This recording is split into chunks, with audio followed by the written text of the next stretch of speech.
Hey guys, just a reminder, this is not official medical advice. For such, please seek an appointment with a licensed medical provider.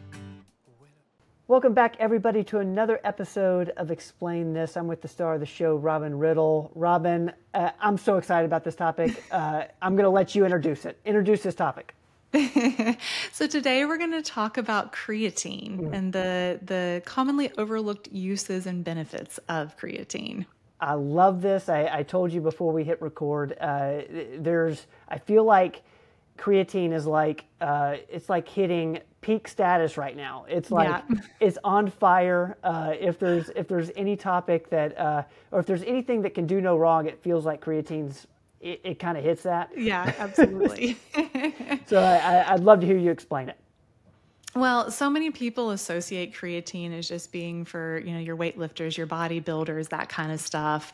But creatine is actually a really essential compound for overall energy, brain health, hormone production, fertility, and then also, yes, muscle growth and development too. Yes. So lots of benefits, and I want to dive into all of them. Let's dive into it.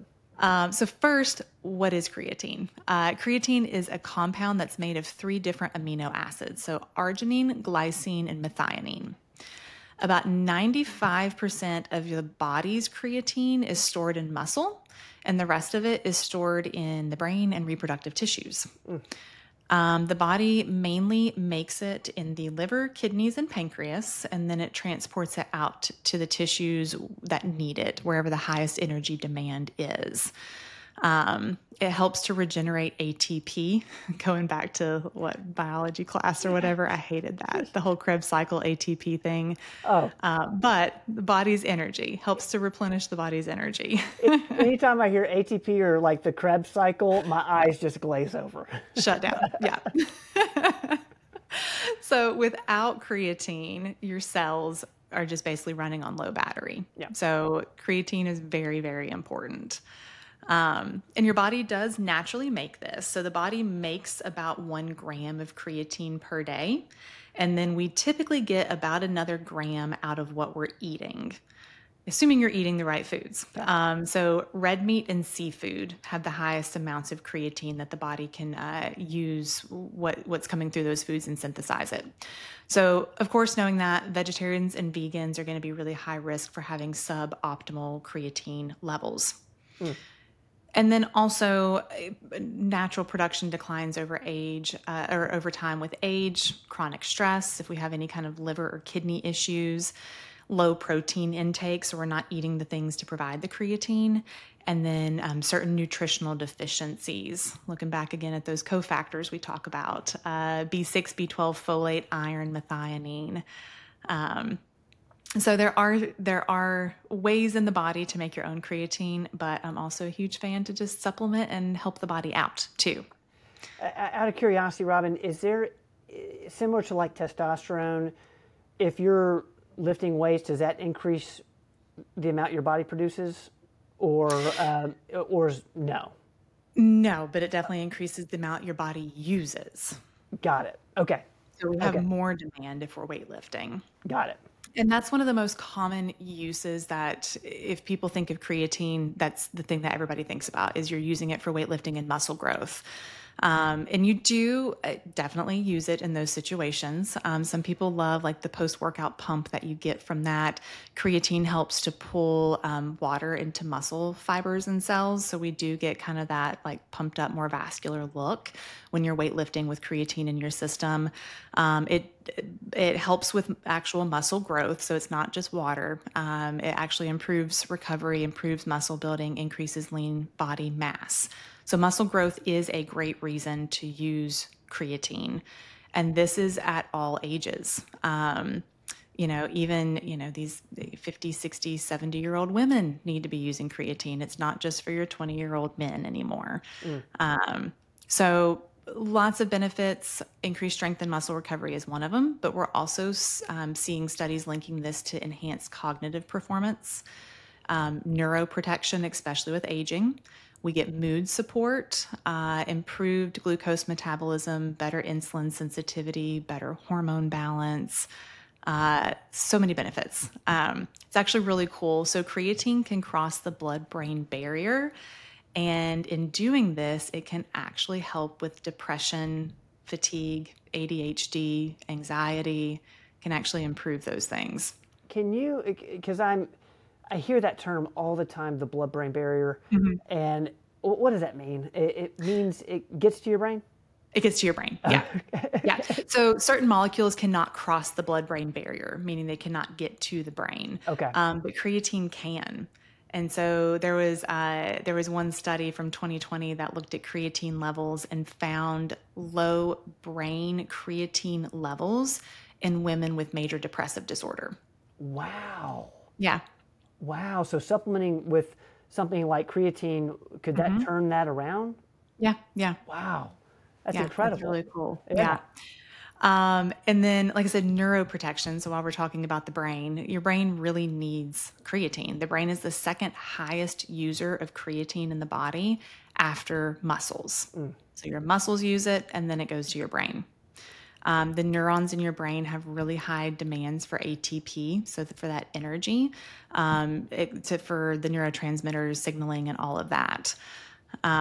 So really great for protecting the brain. There are newer studies that are using creatine to help with Alzheimer's and dementia.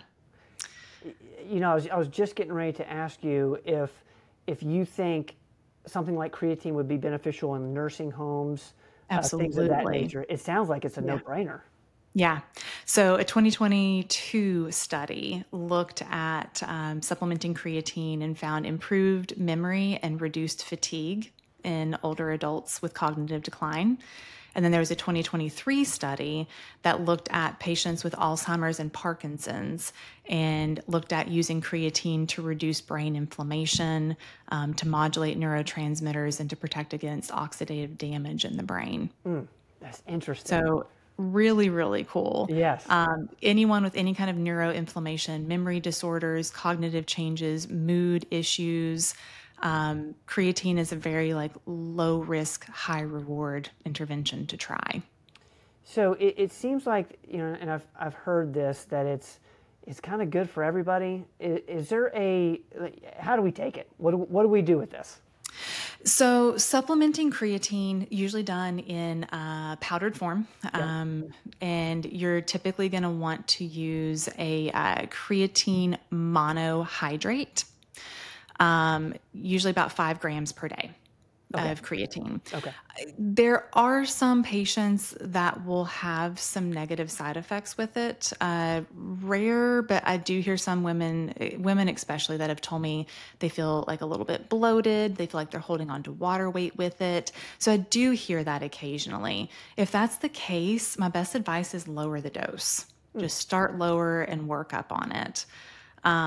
You can do what's called a loading phase with this, where you actually take a total of 20 grams per day. You split it up into 4 doses across the day and do a total of 20 grams a day for about 7 days.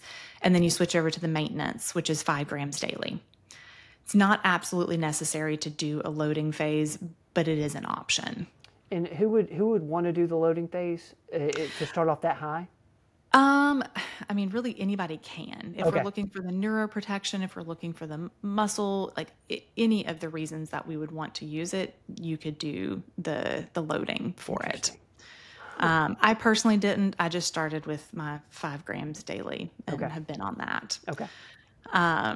So another cool use with this, another cool thing with creatine is its effects with MTHFR, which we talk a lot about. I love MTHFR. Yes. I have a whole video on it. We talk about methylation. This one actually surprised me a little bit. This was one that I just recently learned through some research. So creatine, the synthesis of creatine uses about anywhere from 40 to 70% of your body's stores of SAMe, which is a methylation cofactor. So whenever we're doing that, we're really tying up a lot of our methylation ability just in making creatine. So then the other things that require methylation in the body. So DNA repair, detoxification, hormone metabolism, all that kind of stuff. The other places that the body needs methylation can suffer, especially if we have an MTHFR mutation. There's studies all the way back into 2001 looking at this. So if you have an MTHFR mutation, but especially if you have a homozygous C677T or compound heterozygous, which is where you have one mutation on each of the genes. So a mutation on the C677 and a mutation on the A1298. Those are the two most significant mutations. Creatine supplementation can be really critical for your methylation process, because with a homozygous compound or a heterozygous compound, either one, you don't have great methylation ability to begin with.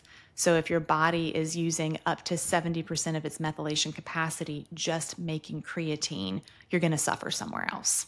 That's interesting. So it's almost like if you have low creatine levels, it's almost like a distraction. It's taken up your methylation capabilities. Right. Okay. And so then we could, in turn, of course, we could see just low creatine levels because you don't have the methylation capacity to create that creatine. But we can also start to see high homocysteine levels, low folate levels, low B12, low B6.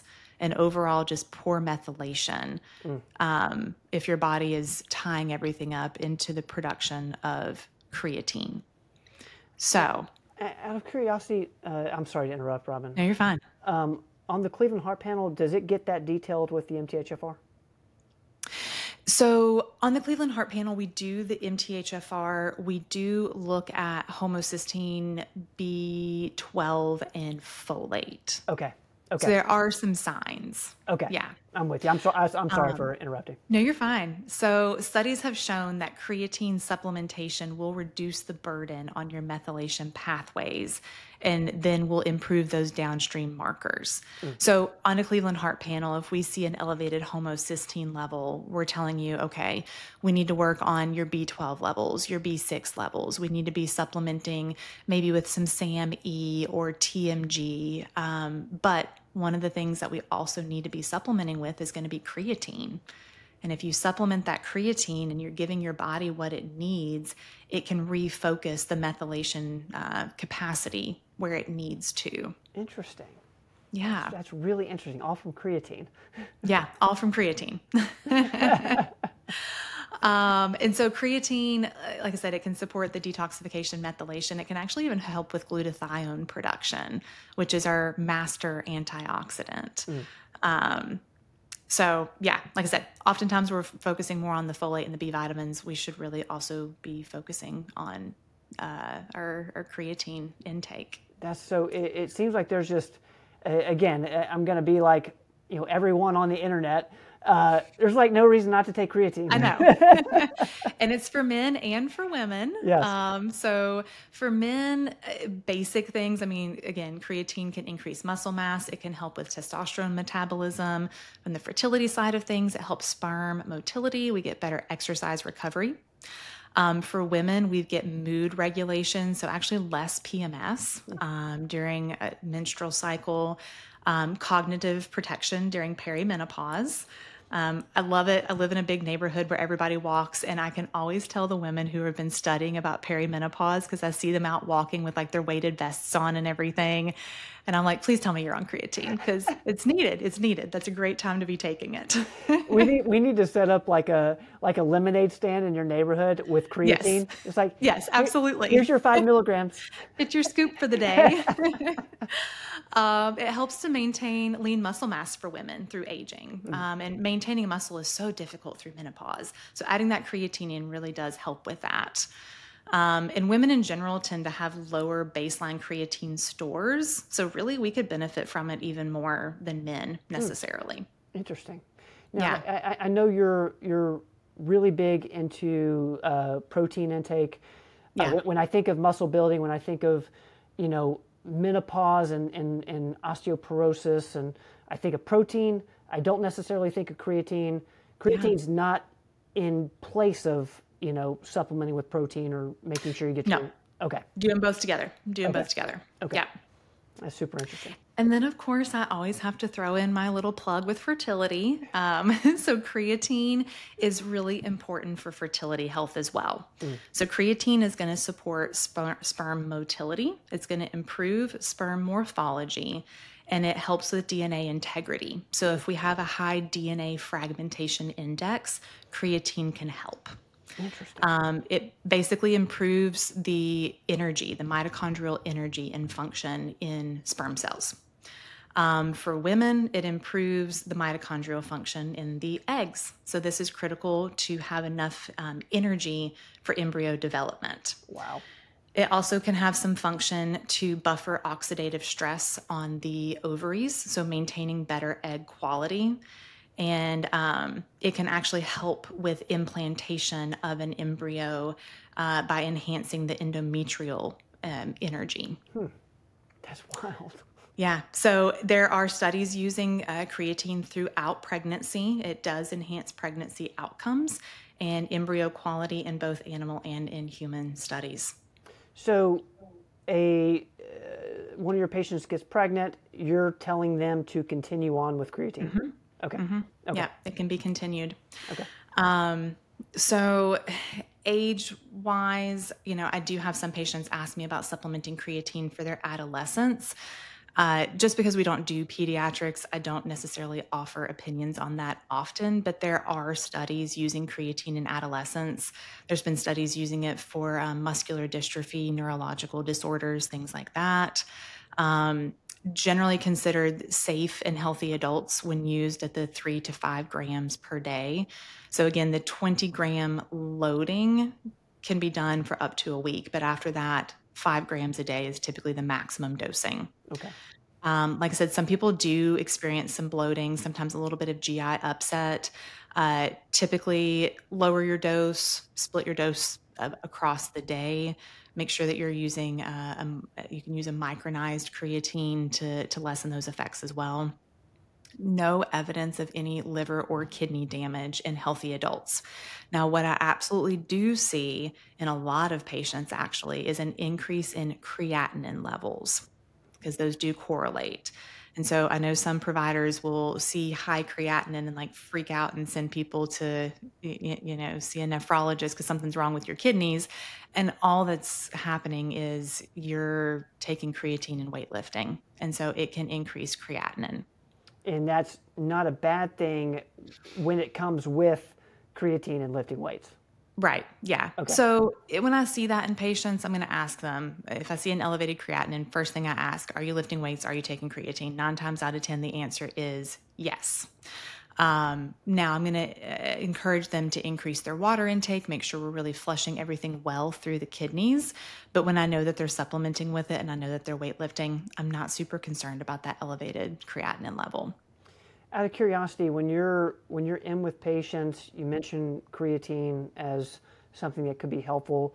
Do you get any pushback? Is there anybody who asks about the creatinine or about their liver? Are there any concerns from patients in office? Not super often. The only time I really run into that is people who have supplemented creatine before and their creatinine levels have gone up, and a primary care doctor may tell them oh, you've got to quit taking that because your creatinine went up. Okay. And so then I'll get questions about it. Okay. More often, most people have heard of creatine at some point. So if I'm suggesting creatine, most people have at least heard of it. A lot of people don't know all these potential benefits of it, but most people are pretty open to it. And then if I'm seeing creatinine levels go up, I'm usually explaining the why behind it and ways that we can help to lower that back down. Is it almost like you take creatine and lift weights, expect creatinine levels to go up, and just don't worry about it? It's definitely a big correlation that I see very, very often. Yeah. Okay. Yeah.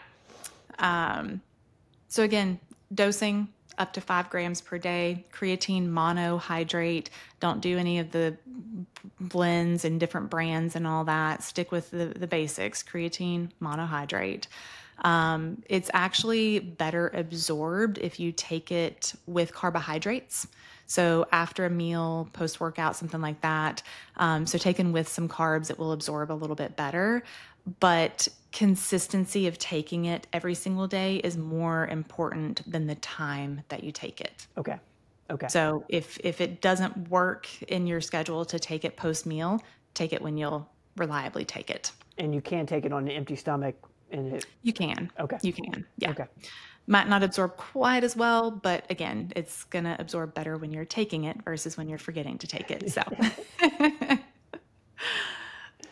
I love it. Robin, this is, like I said, such an important topic. Everyone's talking about it. I'm so glad we didn't explain this episode on it. Is there anything else you want to explain around creatine, or is that a pod?